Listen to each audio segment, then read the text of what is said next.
1517년 10월 31일에 로마 카톨릭의 잘못된 점 95가지 95개조 반박문을 게시를 하면서 종교개혁이 일어났습니다. 종교개혁의 모토를 아시나요? 종교개혁의 모토 들어보셨을 텐데, 오직 성경, 오직 은혜, 오직 믿음, 오직 그리스도, 오직 하나님께 영광, 이렇게 5개가 있는데요. 저기 이렇게 그걸 라틴어로 써놓은 겁니다. 솔라 스크립투라, 저게 이제 오직 성경이고요. 솔라 피데, 오직 믿음. 솔라 뭐라고 되어 있습니까? 그라티아, 저게 오직 은혜입니다. 그 다음에 솔루스 크리스투스, 오직 그리스도. 그 다음에 솔리데오 글로리아, 오직 하나님의 영광.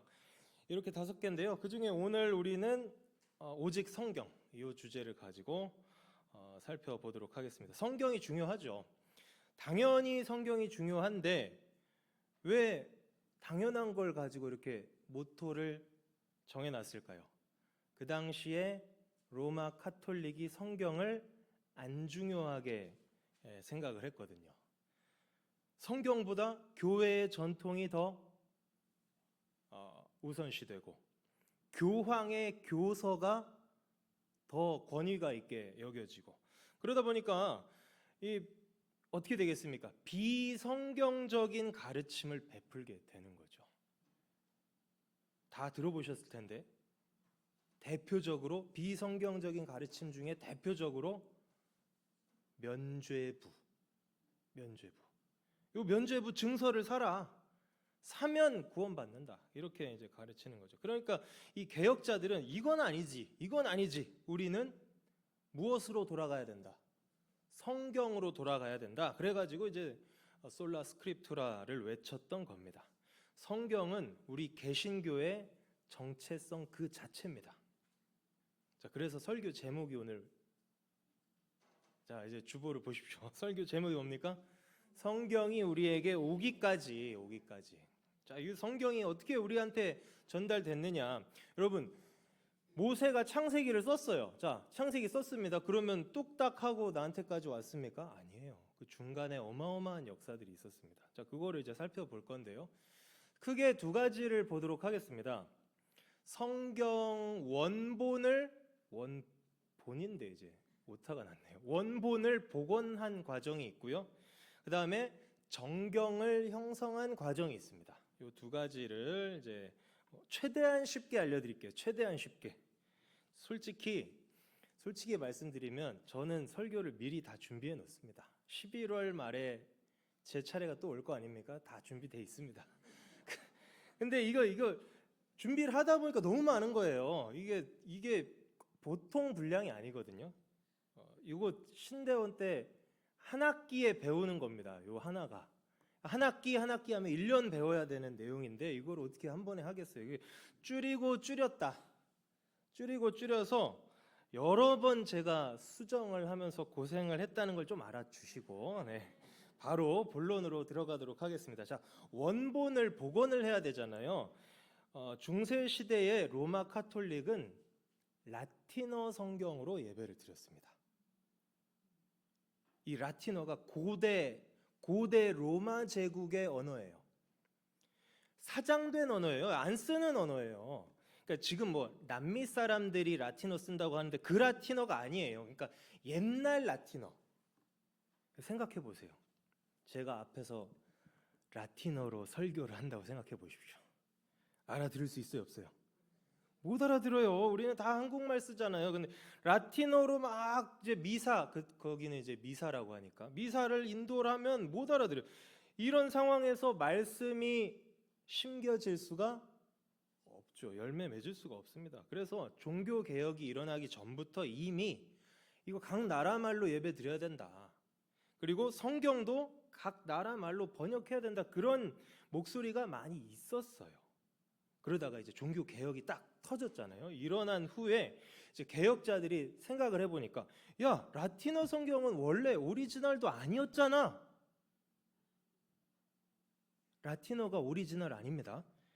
구약 성경은 히브리어, 히브리어. 신약 성경은 헬라어, 그리스어죠, 그리스어. 그래서 개혁자들은 원본을 연구하자, 우리가 원본을. 그래서 원본을 복원해내자 한 거예요. 자, 여러분, 복원을 하려면요, 이게 쉬운 게 아닙니다. 사본, 성경에 수많은 사본들이 있어요. 사본을 가지고 이제 복원을 하는 건데요. 자, 여기 보십시오. 사본이 이렇게 생겼습니다. 상태가 안 좋아요. 이런 걸 모아가지고 복원하는 거예요. 이게 정말 엄청난 수고가 아닐 수가 없습니다. 막 다 찢어져 있죠? 그러면 저거 말고 또 다른 쪼가리 찾아가지고 이게 이런 단어였구만 여기가. 이거 하나하나 다 대조해가지고 복원하는 거예요. 정말 우리는 믿음의 선진들의 그 노력에 정말 감사해야 됩니다. 우리 이렇게 편하게 이거 아무리 비싸도 5만 원이면 사잖아요. 5만 원이면 이렇게 쉽게 이제 우리가 성경을 구할 수 있는 게 얼마나 감사한 일인지. 그래서 복원을 어떻게 해냈느냐, 그걸 한번 잠깐 보여드릴게요. 자, 히브리어 구약 성서 이렇게 써 있네요, 그죠? 그리고 옆에 보면 우리가 할 수 없는 요상한 단어로 이제 써 있는데 저게 이제 히브리어입니다. 요 빨간색 요게 원문을 복원해 놓은 거예요. 원문만 딸랑 복원한 게 아니고 옆에 자 여기 노란색 보이시죠? 노란색으로 주석을 다 달아놨어요. 주석을 다 달아놓고 밑에 파란색 여기는 설명을 다 해놨어요. 이 A라는 사본에는 이렇게 적혀 있는데 B라는 사본에는 또 이렇게 적혀 있기도 합니다 라고 설명을 일일이 다 적어놨어요. 신약 성경은 더 복잡합니다. 왜냐하면 사본이 너무 많아요. 신약 성경 사본이 5,800개. 그거를 일일이 다 대조하면서 이게 맞냐, 이게 맞을까, 이게 원래 원문일까, 저게 원문일까 막 이래가지고 복원을 한 겁니다. 엄청나게 고생한 거죠. 우리는 디모데후서 3장 16절 모든 성경이 하나님의 감동으로 되었다 이 말씀을 다 믿죠. 성령 하나님께서 인간 저자 모세 또 누구 있습니까? 다윗 에스라 이런 사람들 그리고 이제 신약으로 오면 사도들 이런 저자들을 감동하셔서 쓰게 하셨다는 걸 우리는 믿는데요. 그러니까 하나님이 감동하셨지만 인간 저자가 동역했죠. 그러면 기록할 때만 협력했냐고요. 여기 보세요. 지금 확인했죠? 기록할 때만 협력한 게 아니고 사본을 막 필사하고 나중에 또 그 사본을 막 발굴해내고 그거를 연구해서 이 복원해낸 이 모든 과정이 다 하나님이 하신 일이면서 또 누가 협력한 겁니까? 사람들이 협력한 겁니다. 하늘에서 그냥 뚝 떨어져서 온 거 아닙니다. 정말 수많은 믿음의 우리 선배들이 노력을 해서 이렇게 성경이 우리한테 왔습니다. 이게 원본을 복원하고 정말 짧게 했습니다. 이거 알고 계신 분들은 뭐 저렇게 시시하게 할 수도 있는데 이것만 알고 가고요. 오늘은 원본을 복원하는 것보다 더 중요한 게 있어요. 정경 형성입니다. 정경은 또 뭐야? 이런 분이 계실까봐 설명을 해드릴게요. 성경 아니야? 성경은 성경이지 정경은 또 뭐야? 자, 여기 표를 한번 보시죠. 우리 성경을 세 가지로 크게 보면 저렇게 표현을 합니다. 자, 성경, 바이블 이거는 가장 일반적인 용어죠. 우리가 맨날 쓰는 용어가 성경책 어디 써? 성경이라고 우리는 표현을 하는데 성서도 있네요. 그죠? 성서. 저거는 거룩한 문서. 그러니까 문서의 측면을 강조를 한 거죠. 이것은 무엇이다? 책이다, 문서다라는 측면을 강조한 게 이제 성서입니다. 주로 이제 학자들이 이제 성서라는 표현을 많이 쓰고요. 그러면 이제 정경은 또 뭐냐고요? 정경이 뭐죠? 발일정자입니다. 발일정자. 올바른 경전. 확정되고 공인된 성경이라는 의미예요. 우리는 66권만 인정합니다. 아멘. 우리는 이 66권만 인정하잖아요.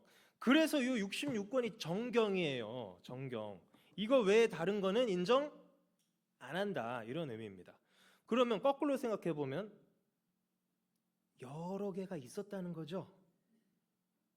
여러 개가 있었는데 그 중에 66가지만 여기 딱 골라서 넣어놨다는 거 아니에요, 그죠?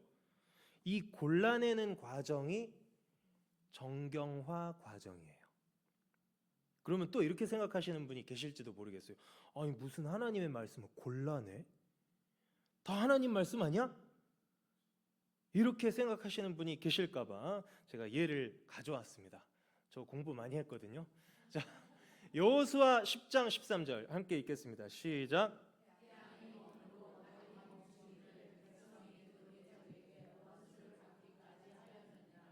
야살의 책에 태양이 중천에 머물러서 거의 종일토록 속히 내려가지 아니하였다고 기록되지 아니하였느냐. 아멘. 자, 하나 더 볼까요? 사무엘하 1장 17절로 18절 시작. 다윗이 이 슬픈 노래로 사울과 그의 아들 요나단을 조상하고 명령하여 그것을 유다 족속에게 가르치라 하였으니 곧 활 노래라. 야살의 책에 기록되었으되. 아멘. 자, 태양이 중천에 멈춰선 이야기 아시죠? 그리고 다윗이 사울과 요나단을 죽었잖아요. 전쟁터에서 죽은 그 두 사람을 위해서 지은 활 노래가 어디에 기록되어 있었다고요? 야살의 책. 그럼 야살의 책은 어디 갔죠? 야살의 책은 어디 갔습니까? 골라낸 거예요. 골라냈다니까요. 정경화 작업에서 빠진 겁니다. 자, 그리고 또 있습니다. 자, 열왕기상 14장 19절 이것도 읽어보겠습니다. 시작. 여로보암의 그 남은 행적 곧 그가 어떻게 싸웠는지와 어떻게 다스렸는지는 이스라엘 왕 역대 지략에 기록되니라. 아멘. 이스라엘 왕 역대 지략이라는 책이 있었다는 거예요. 우리나라로 치면 조선왕조 실록 같은 뭐 그런 책이겠죠. 열왕기 상하에 보면은 이스라엘 왕 역대 지략에 기록되었느니라 이 표현이 굉장히 많이 나와요. 그러니까 여로보암이라는 이 왕만 있는 게 아니고 다른 수많은 왕도 역대 지략에 기록되어 있지 않았느냐 이렇게 여러 번 나옵니다. 자, 그러면 뭐예요? 이 열왕기를 쓴 사람이 열왕기를 쓴 저자가 이 역대 지략이라는 책을 그렇게 자주 인용을 했다는 거잖아요. 그러면 이 역대 지략도 굉장히 당대의 권위가 있는 책이었을 텐데 성경에는 빠졌네요. 이거 어떻게 된 일일까요? 구약 안에 이런 거 되게 많습니다. 여호와의 전쟁기라는 것도 있었어요. 성경 안에 그 표현이 있어요. 여호와의 전쟁기에 이렇게 써 있지 않느냐 이런 표현이 또 있고요. 실로 사람 아히야의 예언집 이런 것도 있고요. 선견자 잇도의 묵시의 책이라는 것도 있습니다. 이거 다 성경에 나오는 언급이 되고 있는 책들이에요. 선지자 스마야의 족보책 이런 책들이 다 나와요. 그런데 이 책들은 성경에는 들어갔습니까? 안 들어갔습니까? 안 들어갔죠. 자, 안 들어갔어요. 그리고 당연히 구약에만 있는 게 아니고 이런 케이스는 신약에도 있습니다. 자, 이거 고린도 전서인데요. 내가 너희에게 쓴 편지에 음행하는 자들을 사귀지 말라고 하였었다. 이거 과거형이죠. 과거형. 우리한테는 고린도 전서랑 후서 두 개 있잖아요. 근데 지금 고린도 전서 5장에 뭐라고 하고 있습니까? 내가 예전에 쓴 편지에 음행하지 말라고 했잖아. 이렇게 돼 있잖아요. 그러면 뭡니까? 이거는 고린도 전전서라고 해야 됩니까? 고린도 전전서가 있었다는 거예요. 고린도 전서보다 더 먼저 쓴 편지가. 자, 그럼 이 편지는 어디 갔습니까? 없어졌죠. 네. 정경화 과정에서 탈락. 또 있습니다. 우리 골로새서 살펴보고 있는데 수요일에 골로새서 맨 마지막 부분에 인사한 말이거든요. 이 편지를 이 골로새서를 너희 예배 중에 읽고 그리고 또 누구한테 보내서 읽게 하라고요? 라오디게아 교회에서도 요 골로새서를 읽게 하고 그리고 너희는 라오디게아로부터 오는 편지를 너희도 읽어라. 그러니까 라오디게아로부터 오는 편지가 또 있다는 거죠. 이거는 뭐예요? 라오디게아서. 골로새서가 있으면 뭐도 있었다? 원래는 라오디게아서도 있었다는 거예요. 그런데 라오디게아서는 지금 성경에 없죠. 없죠. 하나님이 골라내신 겁니다. 성경 읽으면서 이런 거 안 궁금하셨어요, 혹시? 이 책들은 지금 다 어디 간 걸까? 이 책들은 왜 성경이 되지 못한 걸까? 정경 형성 과정에서 탈락. 자, 그러면 이거는 다 하나님이 하신 일인데요. 하나님하고 이제 사람이 이제 협력을 해서 하는 일인데, 만약에 한번 생각해 보시죠. 무서운 상상인데, 만약에 그리스도인들이 잘못 판단해서 이거 하나님 말씀에 들어가야 되는데 만약에 빼버렸다. 그럼 어떻게 되는 겁니까? 큰일 나는 거죠. 큰일 나는 거 아닙니까? 이 말씀에 하나라도 가감하면 돼요, 안 돼요? 안 되는데 그리스도인들이 빼버리면 안 되잖아요. 이런 일이 있었을까요, 없었을까요? 있었어요. 교회 역사 가운데 이런 일이 있었어요. 자, 우리는 구약이 몇 권, 신약이 몇 권입니까? 3927. 구약 39권, 신약 27권. 그래 합쳐서 66권이죠. 개신교 성경은 66권인데 여러분 가톨릭 성경 혹시 보신 분? 보실 일이 없죠. 우리는 성당 갈 일이 없으니까. 근데 가톨릭 성경은 이렇게 돼 있습니다. 구약이 7권이 더 있어요. 성당을 가볼 일이 없으니까 알 수가 있나, 그죠? 네, 우리는 66권만 보니까. 가톨릭 성경에 7권이 더 있다고요. 이름도 생소한 토빗서.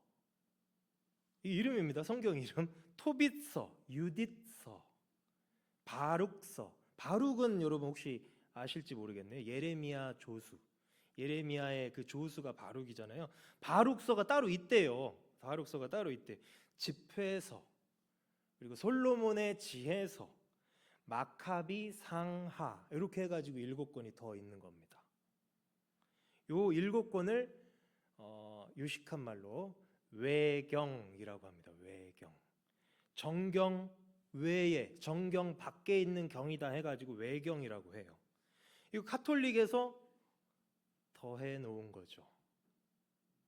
이런 시도가 있다니까요. 지금 역사 가운데 사람이 이렇게 잘못 판단하는 시도가.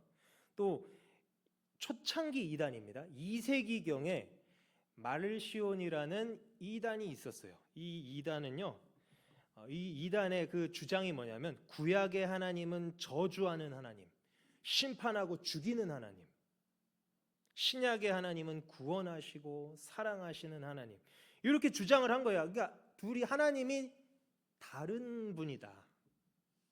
그래서 이 사람은 구약을 인정했을까요, 안 했을까요? 구약 인정 안 하는 거예요. 이 사람은 구약은 성경도 아니다. 이 이단은 신약만 성경이다. 그렇게 이제 주장을 하는 거고요. 그리고 그러면 신약은 또 다 인정을 했느냐? 아니에요. 복음서 중에는 누가복음만 인정했어요. 마태, 마가, 요한복음은 성경도 아니야. 그리고 이 사람은요, 바울만 사도라는 거예요. 바울만 사도니까 뭐 바울 서신만 딱 인정해요. 그러니까 누가복음하고 바울 서신하고 요것만 성경이다 주장을 하는 거예요. 베드로 전후서, 요한 서신 뭐 다 삭제해 버린 겁니다. 완전 잘못 판단한 거죠. 이런 경우가 역사 가운데 있었다니까요. 종교 개혁자들이 이 66권을 딱 지킨 겁니다. 지켰어요. 그런데 개혁자들조차도 완전하지가 않았습니다. 아까 살펴본 이 루터라는 사람, 이 루터는요, 성경을 막 제멋대로 뭐 더하거나 빼지는 않았는데 중요한 성경과 중요하지 않은 성경을 나눴어요. 이 사람은요, 이신칭의가 뭔지는 아시죠? 믿음으로 의롭다함을 받는다. 이신칭의에 너무 경도가 돼가지고 이 사람은 오직 믿음으로 구원, 오직 믿음으로 구원, 이것만 생각하다 보니까 이 사람한테는 로마서랑 갈라디아서가 제일 중요했겠죠. 로마서, 갈라디아서의 그 믿음으로 구원받는 그게 딱 가장 선명하게 나오니까. 반면에 행함을 강조하는 야고보서는 어떻게 생각했을까요? 루터가 천시했어요. 정확한 표현이 나옵니다. 자기가 중요하다고 생각하는 이신칭의랑 이 야고보서 안 맞잖아요. 그래서 야고보서는 지푸라기와 같은 서신이다. 실제로 이렇게 말을 했어요. 성경을 지푸라기처럼 여긴 겁니다. 아무 가치도 없다는 거잖아요. 그러니까 사람이 너무 한 가지만 몰두를 해도 안 되는 것 같아요. 루터 같은 이 훌륭한 사람조차도 너무 한쪽으로만 생각하니까 성경을 막 이건 지푸라기 같은 거야, 쓸데없어, 이렇게 판단을 하게 되지 않습니까? 자, 그리고 이런 일이 옛날에만 벌어진다고 생각하십니까? 제가 책 한 권을 소개를 해드리겠습니다. 제목 보이세요? 제목 보이세요? 잘 안 보이나요? 현대 설교에서 천대받는 구약 성경이라는 책이 있습니다. 제가 이제 신대원 때 공부를 했던 책인데요. 이거 월터 카이저라는 교수가 썼어요. 이 사람이요, 그냥 어중이 떠중이 교수가 아니고 구약학의 최고 권위자 중에 한 명입니다. 정말 유명한 사람인데 제목이 참 도발적이죠. 제목이 좀 충격적이잖아요. 현대 설교에서 구약 성경이 천대받고 있다. 근데 이거는요, 실제 통계적으로도 증명이 됩니다. 가장 최근에 제가 뉴스를 찾아봤어요. 이거 뭐 옛날부터 원래 그랬고 최근에 뉴스를 보니까요, 올해 2월에 어떤 그 신학 포럼이 있었답니다. 거기서 이제 통계를 조사를 했는데 한국의 설교자들이 구약으로 설교하는 빈도가 35%랍니다. 구약 35%. 그러면 신약은 그 나머지죠. 65%죠. 그러니까 신약이 한 2배 가까이 설교를 더 많이 하게 되는 거죠. 근데 성경에 보세요. 성경 보면 구약이 많아요, 신약이 많아요? 구약이 훨씬 많습니다. 1189장 중에 929장이 구약이고 신약은 260장밖에 안 되죠. 3.5배입니다. 3.5배 구약이. 그러니까 분량으로 따지면은 솔직히 말하면 구약 3번 하고 신약 1번 해야 돼요. 그런데 신약을 2배를 하고 있다는 얘기예요. 이거 통계로 지금 딱 나와 있습니다. 저 책이 저한테 영향을 많이 미쳤습니다. 저는 그래서 이렇게 생각해요. 천대받는 성경이 없게 하자. 모든 성경이 다 똑같다.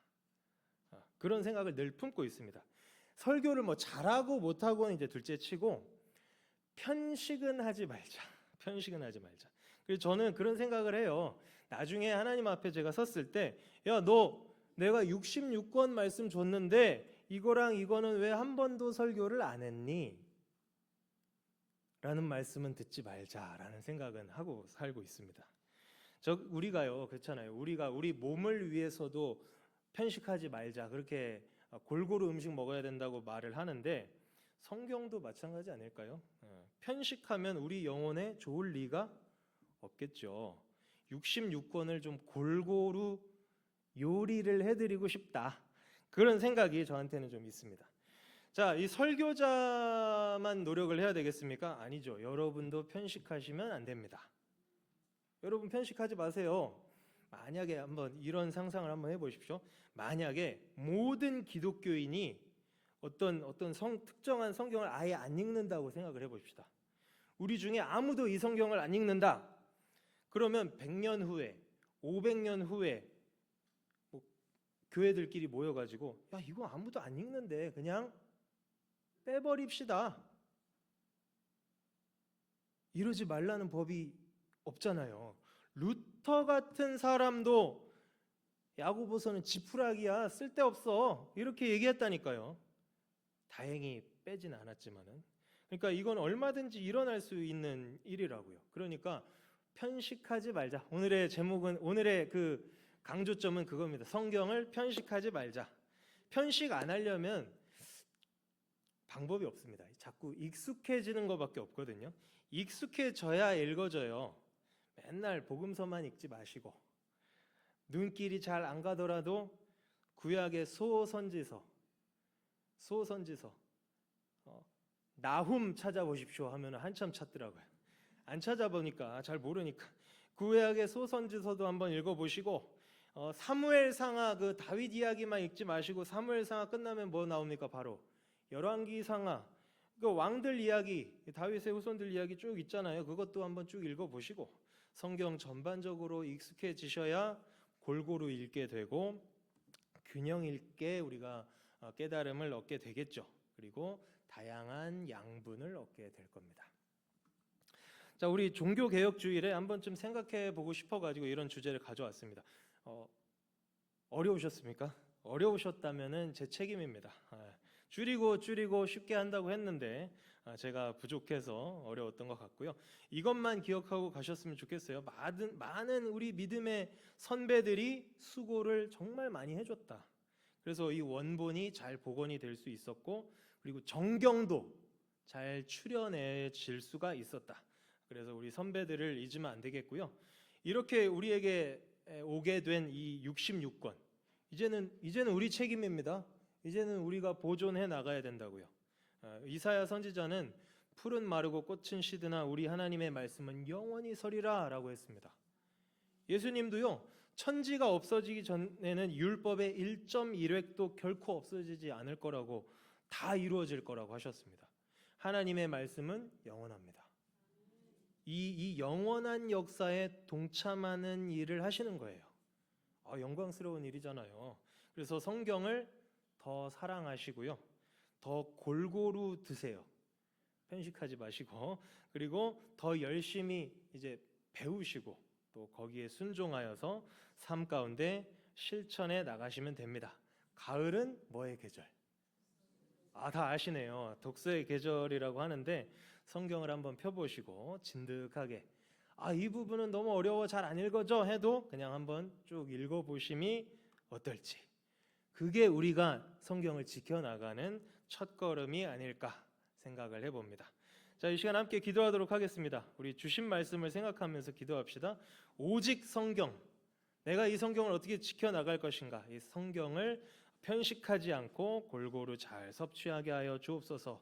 말씀이 흥왕하는 우리 신성교회 되게 하여 주옵소서. 오늘은 이 한 가지 기도 제목만 가지고 기도하도록 하겠습니다. 기도합시다. 살아계신 아버지 하나님, 이 시간에 귀한 말씀을 주시니 감사합니다. 오늘 주신 말씀을 생각하면서 우리가 이 종교개혁 주일에 하나님의 말씀, 오직 성경에 대한 이 말씀을 생각해 보았습니다. 성경이 그냥 하늘에서 뚝 떨어진 것이 아니라 정말 믿음의 선배들이 지키고 보존하고 또 전수해 준 것인 만큼 우리도 이 성경을 사랑하여서 잘 지켜나갈 수 있도록 주님 인도하여 주시옵소서. 우리가 이 성경을 아버지 하나님의 균형 있게 깨닫게 하여 주시고 이 하나님의 말씀 가운데에서 복음의 진리를 더욱 풍성하게 깨닫고 누리며 순종하고 살아갈 수 있도록 주님 인도하여 주옵소서. 이 좋은 계절에 성경을 더 가까이 하게 하여 주시고 하나님의 말씀 깊이 잠겨서 은혜 가운데 풍성한 삶을 살아갈 수 있도록 주님 인도하여 주옵소서. 감사드리며 모든 말씀 예수님의 이름으로 기도하옵나이다. 아멘.